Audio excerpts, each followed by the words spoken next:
High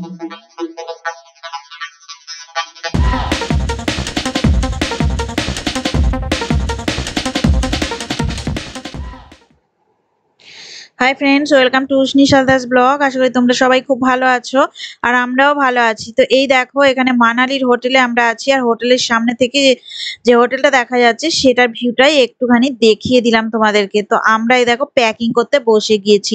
তো মানালির hotel 3 দিনের জন্য নিয়েছিলাম, তোমাদেরকে বলেছিলাম। তো হোটেল ছেড়ে চলে যাচ্ছি এখন আমরা। এই দেখো, এই মানালি হোটেলটা ছেড়ে দিচ্ছি। তো সমস্ত কিছু ব্যাগ আমরা দেখো প্যাকিং করে নিচ্ছি। এখন আমরা চলে যাব অন্য আর একটা জায়গাতে। তো মানালি ঘোরা আমাদের হয়ে গেছে। তো এই দেখো, আমরা অনেক সকালবেলায় বসে আছি। আর তার আগে জানাই বড়দের প্রণাম আর ছোটদের ভালোবাসা জানিয়ে ব্লগটা আমি শুরু করে দিলাম। আর সর্বাণী দি আমাকে বলেছিল যে ভিডিওটা আরো মানে বেড়ানোর ভিডিওগুলো দিতে, তাই জন্য আমি সর্বাণীদির রিকোয়েস্টে বেড়ানোর ভিডিওটা আবার দিচ্ছি। কারণ কিছুদিন আবার অন্য ব্লগ দিয়েছিলাম, তোমরা দেখেছো। তো চলো এখন আমরা মানালি থেকে যে সর্বানিধি রিকোয়েস্টের ভিডিও দেয়া হচ্ছে আর মানালি থেকে চলো এখন আমরা ধর্মশালায় যাচ্ছি। তো গাড়ি আমাদের চলে এসেছে আর এই দেখো যে ড্রাইভারটা আমাদের সমস্ত লাগেজ গুলো তুলে দিচ্ছে। ওর ফোন নাম্বার তোমাদের কাছে দিয়ে দেব। ও খুবই ভালো আমাদেরকে গাইড করেছিল আর খুব সুন্দর চারিদিকটা ঘুরিয়েছিল। তো ফোন নাম্বারটা পরেই তোমাদের সাথে শেয়ার করব। তো চলো এখন আমরা বেরিয়ে পড়েছি। অনেক সকালবেলা বেরিয়েছি গো, 6টা তখন 15 বাজে, তখনই বেরিয়ে পড়েছিলাম। আর এই দেখো সূর্য উঠেছে। তো দেখা যাচ্ছে প্রাকৃতিক কত সুন্দর দৃশ্য। দেখো পাহাড়ের উপর দিয়ে আমরা চলে যাচ্ছি। তো 6 ঘন্টার পথ ওখান থেকে, মানালি থেকে আমরা ধর্মশালার দিকে যাচ্ছি। আমি ডালহৌসি বলছিলাম তোমাদেরকে, তো ডালহৌসি না, আমরা যাব ধর্মশালার দিকে। তো আমাদের যে ড্রাইভার তার বাড়ি হচ্ছে ধর্মশালাতে।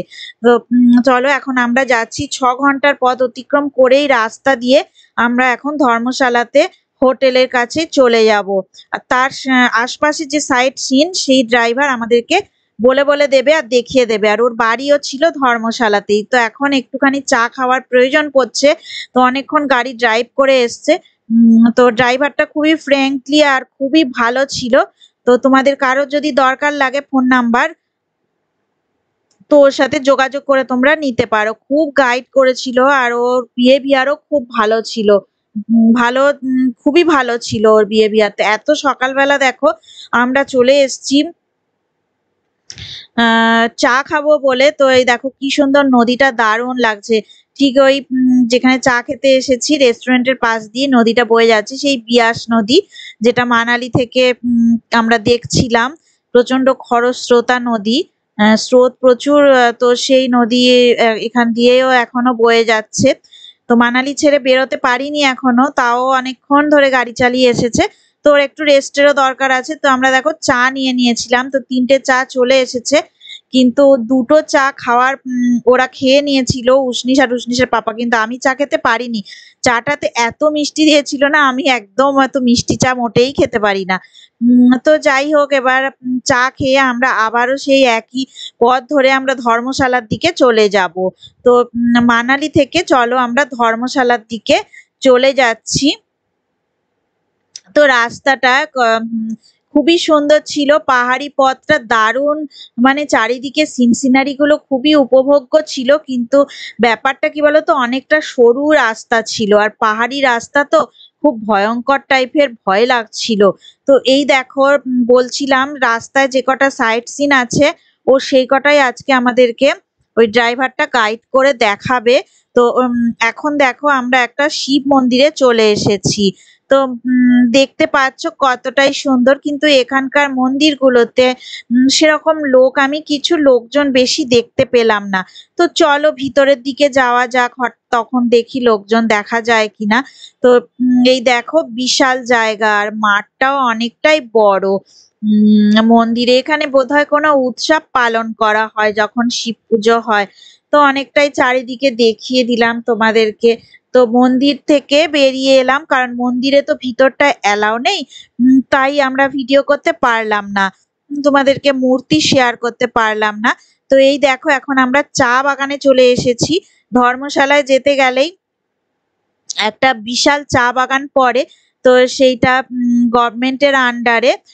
তো সেই চা বাগানে চলে এসেছি, ভিতরে এন্ট্রি করে দিয়েছে আমাদেরকে। তো বাগানের চারিদিকে ঘুরে ঘুরে একটুখানি কিছু পিকচার তুলে নিয়েছিলাম, তো ভালোই লাগছিল, বেশ মজাই হচ্ছিল। অনেকদিন চা বাগানও দেখা হয়নি, সেই দার্জিলিং এ গিয়ে চা বাগান দেখেছিলাম। তো খুবই ভালো লাগছিল, দেখো উসনিসেরও খুব আনন্দ হচ্ছিল, চারিদিকটা ভালো করে ঘুরে টুরে নিলাম আমরা, চা বাগানে পিকচার তুলে নিলাম, আর ভিডিও তো করলাম, দেখতেই পাচ্ছ তোমরা আমাদের সাথে। চলো তোমাদেরকেও একটু ঘুরিয়ে ঘুরিয়ে চারিদিকটা দেখাই, তো সবটাই শেয়ার করব। তো সর্বানিধির কথা একটু বলে নি। আর সর্বানিধি আসলে আমার সাথে কথা বলতে বলতে বলছিল যে সর্বাণীর রেসিপি যে একটা চ্যানেল আছে, তো দিদিভাই বলছিল যে একটুখানি তুমি বেড়ানোর ভিডিও দাও। আমি বললাম আচ্ছা ঠিক আছে, আমি কিছুদিন একটু ব্লগ ভিডিও দিয়ে আবার বেড়ানোর ভিডিও দেব। সেরকম কিছু ভিউ আসে না, তাই অতটা দিতে চাইছিলাম না। তো চলো সর্বানিধির রিকোয়েস্টে আমি এই ভিডিও আবার দিতে থাকছি। হয়তো কয়েকদিন পরে দিতাম, তাও আগেই দিয়ে দিচ্ছি। তো এই দেখো আমরা এখন চলে এসেছি একটা জুতে, ধর্মশালার কাছাকাছি একটা জু, মানালি আর ধর্মশালার মাঝখানেই পড়ে। তো চলো দেখি, সবাই মিলে ঘুরে দেখি তো ধর্মশালার কাছাকাছি যে জুটা আছে সেটা কতটাই সুন্দর দেখতে, অনেকটাই সুন্দর, তোমরা দেখতে পাবে। চলো একটা অনেক ইন্টারেস্টিং দৃশ্য তোমাদেরকে দেখাবো। আর আজকে দেখো ওয়েদারটা এমনটাই ছিল না, চারিদিকে মেঘ, একটু বৃষ্টি বৃষ্টি মেঘলা ওয়েদার ছিল। তো চলো আমরা যাচ্ছি, তোমাদেরকেও সঙ্গে করে নিয়ে যাই, চারিদিকটা একটু ঘুরে ঘুরে দেখে নিই চিড়িয়াখানাটা।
ভিডিও তো তোমরা দেখছো আমাদের সাথে।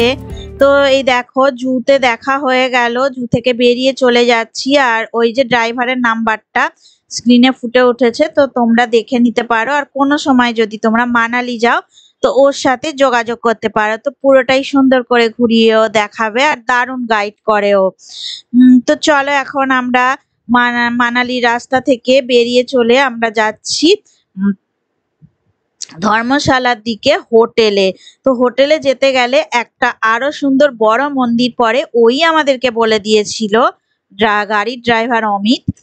তো খুবই সুন্দর মন্দিরটা, গাইড করে ও আমাদেরকে নিয়ে এসেছিল আর বলেছিল এখানে নাকি বলিও হয়। তো চলো দেখি, বলি তো দেখতে পাওয়া যাবে না আর, তো কিন্তু মন্দিরটা কতটা সুন্দর আর কি কি আছে সেখানে মূর্তি সবটাই তোমাদেরকে দেখাবো। তো মূর্তিটা থাকে জলের ওপরে, চলো দেখি, খুব ইন্টারেস্টিং হতে চলেছে। আর নিশ্চয়ই তোমরা জুতে কত সুন্দর ময়ূরের পেখম ধরে নাচটা নিশ্চয়ই দেখেছো। তো কতটাই ভালো লাগলো কমেন্ট বক্সে আমাকে অবশ্যই জানাবে। তো মেঘলা করেছিল ওই দিন, আমি বললাম তোমাদেরকে, তো ওই জন্যেই জুতে দেখা গেছিল ওই সময়, যে সময় আমরাই গিয়ে হাজির হয়েছিলাম সেই টাইমটাতেই ময়ূরটা দারুণ পেখম মেলে নাচছিল। তো এই যে দেখো আমরা চলে এসেছি মন্দিরে। তো এইখানে বেশ ভালোই ভিড় আছে, সত্যি মন্দিরটা অনেকটাই জাগ্রত। আর আর জুতো খুলে আমরা পা ধুয়ে চলে গেছিলাম সেই মন্দিরের ভিতরটাতে। তো চলো তোমাদেরকেও সাথে করে নিয়ে যাই, চারিদিকটা একটু ভালো করে দেখে নেওয়া যাক। তো কতটাই সুন্দর চারিদিকের দৃশ্যটা।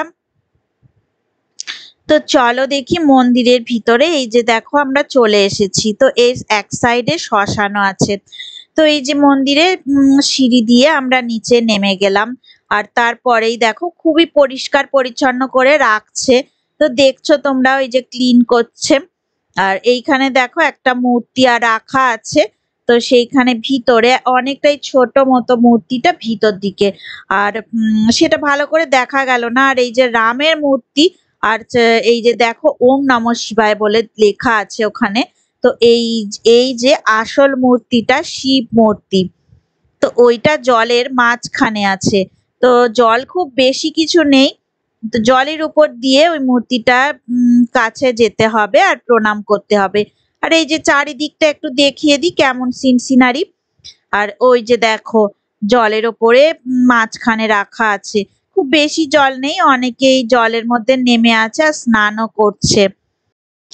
তো অনেকটাই সুন্দর জায়গা। এই দেখো উষ্ণিসের পাপা নেমেছে জলে, উষ্ণিসও নেমেছিল, সে উঠে পড়েছে। বেশ ঠান্ডা জল, কিন্তু গরম গরম ওয়েদার ছিল কিন্তু জলটা বেশ ঠান্ডাই ছিল। এই যে দেখো কত সুন্দর শিবের মূর্তি দেখতে পেলে তোমরা। তো এখন চলে যাই, চলো আমরা বাইরের দিকে বেরিয়ে চলে এসেছি। ভিডিওটা এইবারে আমি এন্ড করে দেব, এই পার্টটা শেষ হয়ে গেল, পরে আবার নতুন পার্ট নিয়ে তোমাদের সামনে আমি আবার চলে আসবো। আজকের মতো টাটা।